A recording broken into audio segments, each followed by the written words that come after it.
Free People, a program of the Rhode Island affiliate of the American Civil Liberties Union. I'm Dan Weissman, a volunteer at the ACLU and host of this program. Our topic this time is the ACLU's 59th annual meeting held in the Omni in downtown Providence. You're about to see the highlights of this year's annual meeting. See you on the other side of the show.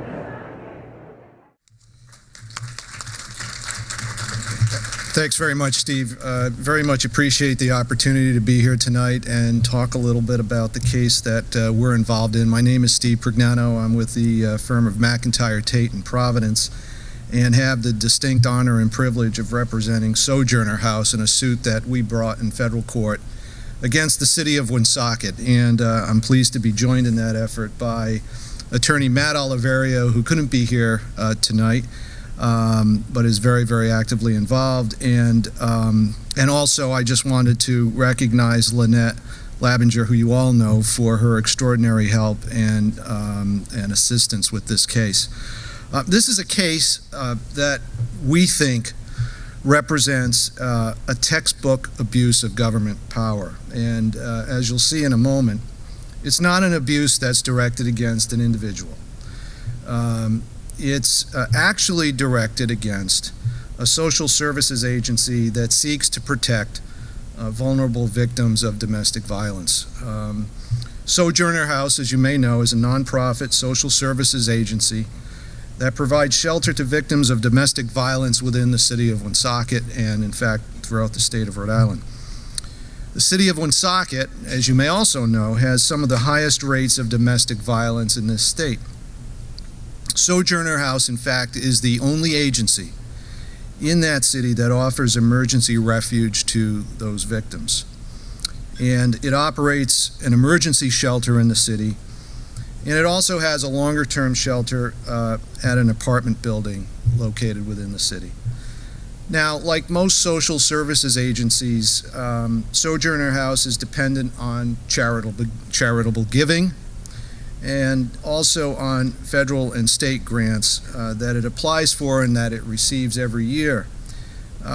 Two of these grants are administered by the city of Woonsocket, the Consolidated Homeless Fund and the Community Development Block Grant Program. Sojourner has applied for and has received funds for those programs for years. So in 2017, as in past years, Sojourner was informed that it was selected to receive funds under both programs totaling about $35,000. But within a few months of that announcement, the city cited Sojourner with about 24 maintenance code violations at the emergency shelter. Now, it's important to understand that these code violations did not have anything to do with the habitability of the shelter. In fact, they were all relatively minor things, and Vanessa Volz, who's here tonight and will speak, did a great job of remedying those violations, most of those within about 30 days.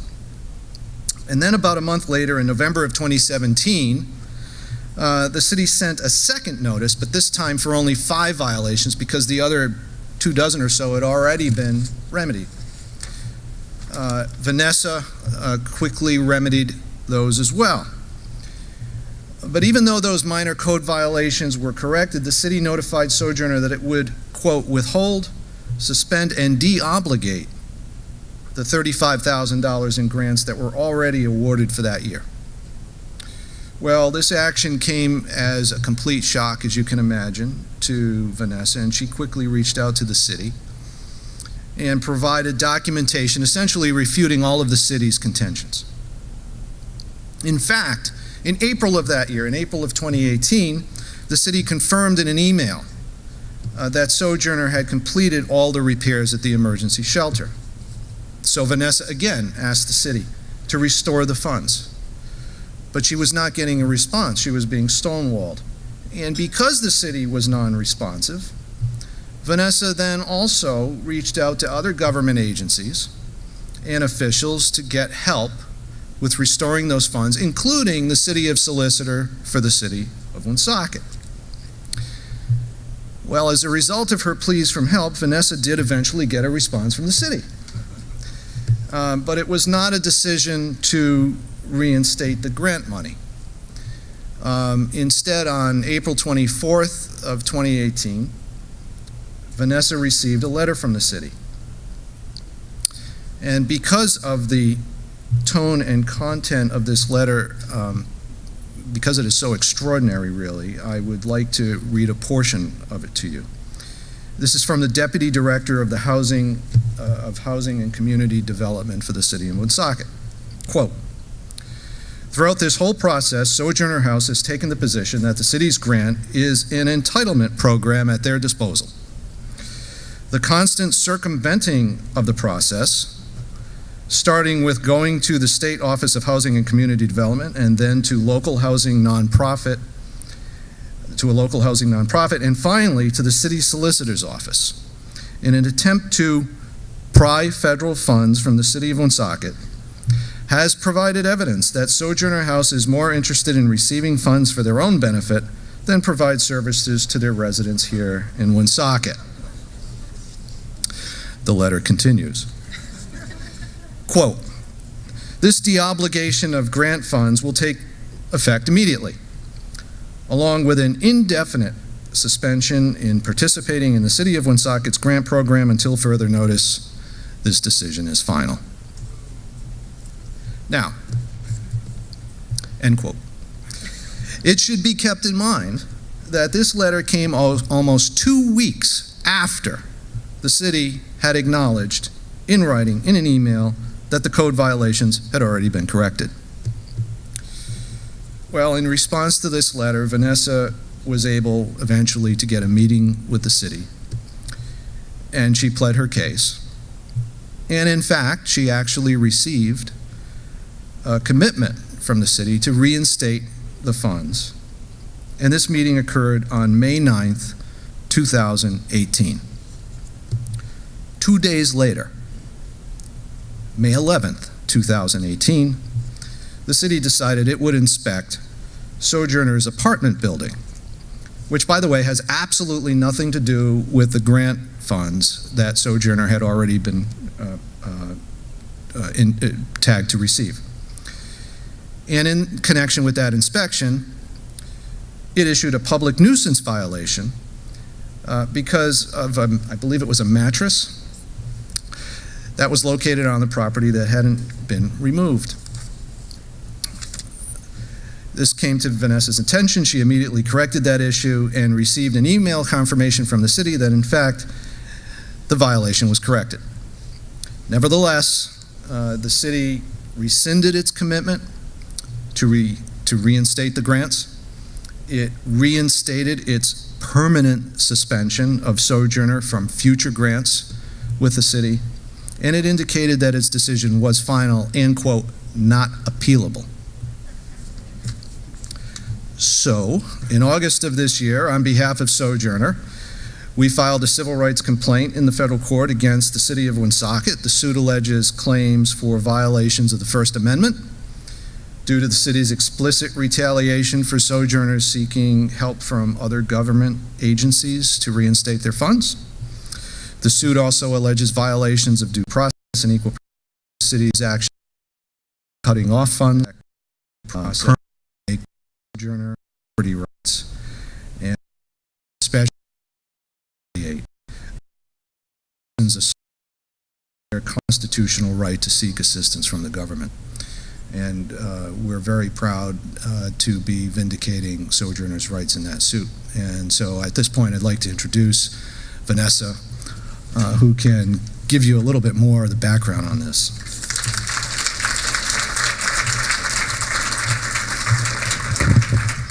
Thank you, Steve, and thank you for having us here to tell our story tonight. So Steve really laid out the facts of the case. There are just really two things that I wanted to emphasize. One being, it's been almost an entire year since we've been dealing with this issue. The city of Woonsocket came in for their first inspection of October last year, so it's been a full year that we have been trying to get the release of funds that were granted to us. We have a signed contract for them. And there were many times in the past year where a lot of people said to me, you know, you have a $2 million budget, $35,000 from the city of Woonsocket, they're being so difficult, is this really worth your time? And at every juncture in the process, every time I got a letter from the city that said things about my agency that weren't true, every time that the Department of Planning said they were going to release funds and then retracted it, I just couldn't let it go. And I couldn't let it go because of the service that we provide in the community. So we are the only agency in the city of Woonsocket that provides emergency housing and support to victims of domestic violence. And to those individuals, $35,000 is a lot of money. That almost pays for an entire advocate who can work at the shelter and provide supportive services. It pays for a whole lot of rent for families that need emergency assistance. It provides a lot of essential items, food, clothing, and items that our families need. So no, I couldn't just let $35,000 that had been granted to us go just because the city decided they were going to take it away from us. So I think it's really important in these times. I know we often feel fatigued, and I would be the first to say every day something happens and we feel a few steps back, you know, as a society, but it's really important that we stand by our principles and that we stand up to individuals and institutions and bureaucracies that are trying to take away our rights. And so I really think it's important that we do that, and that's why I've stood behind this case, and that's why I've continued to fight this case throughout. And the other thing I wanted to mention is that I did seek out the assistance of a lot of different individuals and other government institutions, and a lot of them were sympathetic and said, yeah, that doesn't sound right, but I can't really help you. I don't want to get involved. I'm not sure how to get involved. And I kept trying to find someone that really could help my agency. And I still remember calling Steve Brown and saying, Steve, you know, I'd known Steve in a couple different contexts. I said, you probably can't help me, but can you just listen to my story? And he listened to my story, so I appreciate that. And then at the end of it, he said, I'm really concerned. This doesn't sound right. I think the ACLU can help you. And I think that just really demonstrates how none of us can do this work alone. And we really have to, especially in these times, collaborate and work together. And I'm so grateful that the ACLU has taken on our case. I'm so grateful to Steve and Matt and Lynette, who have invested their own time and energy into making sure that we're going to be able to get these grant funds back. And we're in the process of getting to that point. But it really just demonstrates how we have to work together. We can't do it alone. And I really thank Steve for taking that call. Thank you. Case that will be discussed tonight. We have attorney Christine Marinello, along with C.T. Young, who will be discussing the actions taken on behalf of Ms. Young's son, who lost his school-required transportation to school when the Providence school bus drivers went on strike.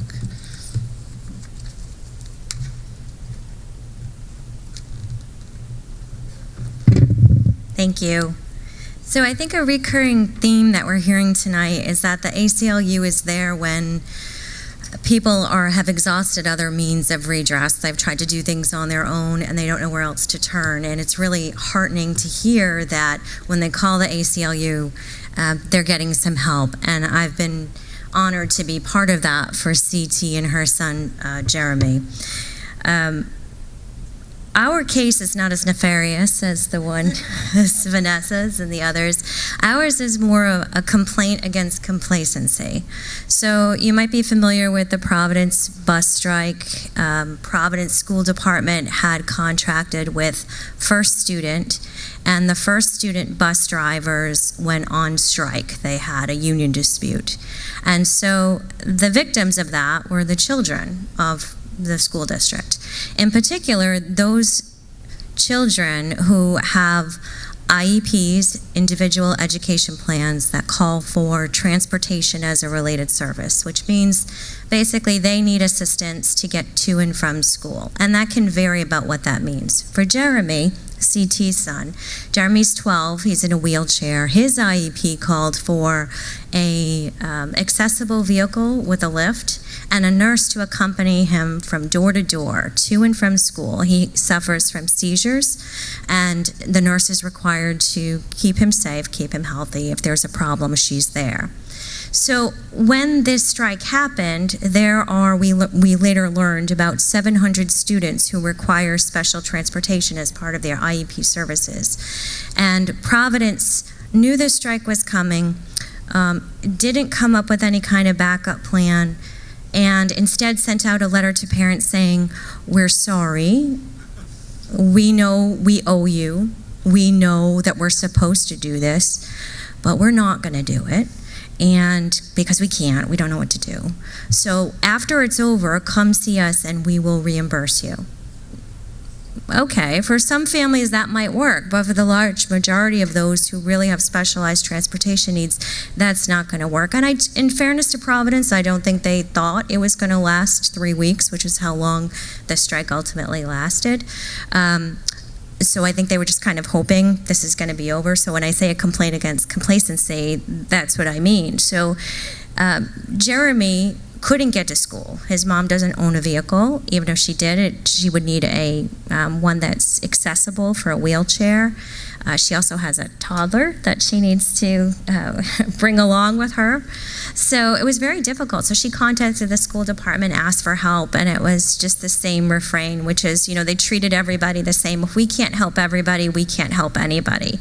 And again, I know it was a challenge for the school district, but the whole point of specialized education is that you're going to look at each child individually and you're going to provide the services that they need. So that kind of approach is completely contrary to the requirements of federal, state laws and regulations regarding special education. So CT, being an amazing advocate and mother, she called around, she tried to find alternate transportation. She did find a cab company that had an accessible van. The school department still didn't offer her the nurse, so she took it upon herself to go back and forth with Jeremy each day.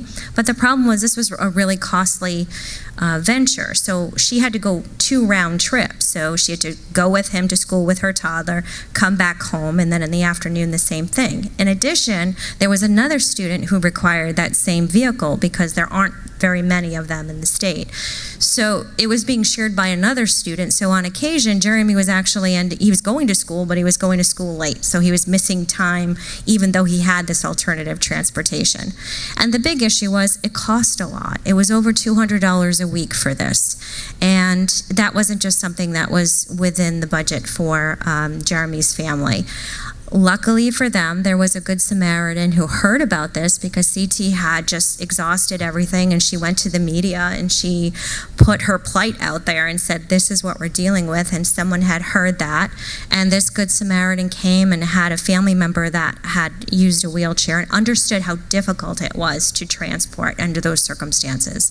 So this person offered to advance the funds for the vehicle, which allowed Jeremy to go to school during the strike period. He still missed a couple of days, but he was able to get there. So as the strike went on, though, the funds are starting to add up. At last, it was over $600. And again, this was in advance. So we were just hoping, how long is this strike going to go on? How long is this Good Samaritan going to be able to do what they're doing, which is a wonderful thing, but really Providence should be doing this and not just saying we're going to wash our hands of this and wait until the strike is over, when at that point there was no end in sight. So we, in conjunction and collaboration, the ACLU contacted me and asked if I would help on an individual basis. So I filed a complaint on behalf of Jeremy with the Department of Education, a due process complaint, and a petition for an interim order saying, please, Department of Education, order Providence to pay for this immediately. I mean, it was kind of an easy solution. We already had the solution. This wasn't even one where we were asking for them to come up with something. We had it. We just wanted them to contract with the cab company or pay the cab company, as we went along, as opposed to waiting for reimbursement after the fact. And also to put in a plan in place for compensatory education, because if this was going to continue to go on and Jeremy had to share this cab with another student, he was going to continue to miss sometimes an hour a day of school. And honestly, if you could be proactive, that wasn't necessary. If the school had assigned somebody to be part of that, they could have seen, okay, well, when Jeremy comes in a little bit late, maybe we can extend his day. Because Jeremy has a lot of educational needs, and a little bit of lost time is a lot for him to make up, and that just wasn't necessary under the circumstances, and he was only one student. So we took a three-prong approach on this. So I filed an individual complaint on behalf of Jeremy in collaboration with the Rhode Island Legal Services, the ACLU with volunteer attorney Alan Sederman, and the Rhode Island Disability Law Center took two other approaches they filed. There was an administrative class action for all the students to say, what are you going to do about this, Providence? And then there was also a letter to the Department of Education, which has overall responsibility for transportation of kids with specialized education needs who have this as part of their IEP. And so we held a press conference. Steve had arranged for that, and really, I think, spurred action. So this was going on for 3 weeks, and we hold a press conference to say, this is what we're doing right now. We filed that this morning. Providence basically said, yep, we know. Still don't know what we're going to do. And that afternoon, I believe, the mayor also had a press conference where they were going to start putting on some new pressure, which wasn't happening before. So another instance where complacency was just letting it ride out. There were a lot of students who weren't getting to school at all, and we didn't know when that strike was going to end. I do really believe that this action helped to push an end to that, so that was wonderful. That's the best way to resolve it, right, is these kids just go back to school. But in the meantime, we are now at the process where we want Providence to really think about how they're going to come up with a process to deal with this, because there are a lot of kids who didn't go to school at all because they weren't able to find alternative transportation, or they didn't know what to do.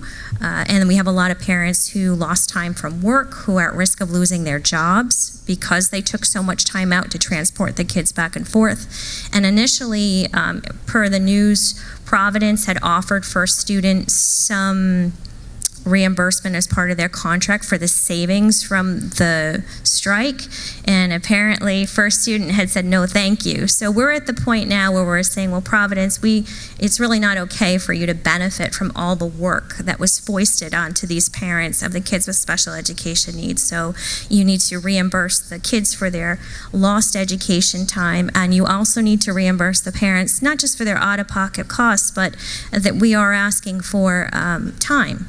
And there is case law to support that. So right now, our administrative complaint is pending, and Providence has acknowledged that it had a responsibility and that it did not meet that responsibility. So now we're at the point of, well, how do you resolve that? And we are optimistic that we're going to be able to come to a resolution fairly quickly, and that it will be appropriate for Jeremy in particular, and hopefully on a more global basis to look at how are they going to triage and how are they going to address the needs of those other 700 children who had specialized transportation as part of their IEP. So it's one case when you look at it, but really the impact is much broader, and I applaud CT for taking all the actions that she did and not taking no for an answer, and just trying to find someone to help, and in this instance it was the ACLU. So I'm proud to be part of that, and I'm looking forward to resolving that. Thank you.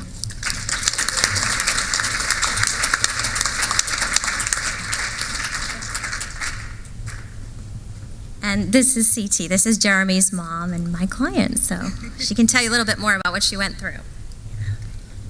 A little nervous, so excuse me. I hope you guys are having a good night tonight. I want to take this time to thank Stephen and the ACLU for helping me with my case, for a mom who wasn't taking no for an answer. I feel as a special needs parent of a child with special needs that you just can't take no for an answer, because you are their advocate, and if you don't stand up for them, who's going to stand up for them? I found out the strike was happening and was so upset and just angry.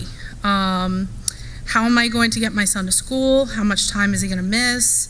And I don't want him to fall behind, because he is a typical 12-year-old, but he is nonverbal. So he uses his iPad to talk, but it takes him time. He is definitely right up there with the rest of his class, but it takes him that much longer to communicate an answer or just get a thought across. So I did not want him to fall behind. I can't have him just stay home and fall behind. I called everybody. I started with a lady that I know in the special ed department that works with us on our IEP meetings. She was like, I'm right there with you. I don't have an answer. She's like, if I had my CDL, I'd be picking up all my students and bringing them to school. And I got off the phone with her and I was like, well, who should I call next? And I just went through the list. I just called everybody. I called transportation. I called the superintendent, who I don't like. I should say his office I don't like. I basically got transferred back to the lady who I deal with all the time, and she's like, hey, they sent you back to me. And then I was just so frustrated, I called the mayor's office and basically got hung up on. Basically said, we don't know what to do, figure it out yourself. We sent a letter home and hung up on. And still nothing, and I just got so frustrated. I was like, who else is left to call? I've called everyone I can, and then I saw something, I was searching, and like ACLU popped up, and I was like, okay. So I researched a little about the ACLU. I was like, okay. So I called the office and I talked to someone, and they said, just send us an email about your case, and we'll definitely take a look at it. And then a few days later, I got a call back saying, we definitely want to look into this. It definitely sounds like Jeremy's being affected by this. And as we say, the rest is history. But it's just it was a very frustrating 3 weeks. Like Christine said, I do have a very rambunctious 3-year-old. And the thought of taking the bus, I would have to take 2 city buses and leave my house at like 6 in the morning just to get him to school on time. And then Fridays they get out early. They get out at 1 o'clock. So basically, I would be hanging out at Kennedy Plaza with my 3-year-old, and that's really not a place you want to hang out. Don't really want to be there if you don't have to. But yes, and thanks to you guys for all your help, and I'm happy. I don't think the strike would be over if it weren't for you guys giving that extra little dig in there, like you guys need to do something other than be like, oh, well, here's a piece of paper, write down your expenses, and we'll try to get it back to you. So, but yes, thank you guys very much. Thank you.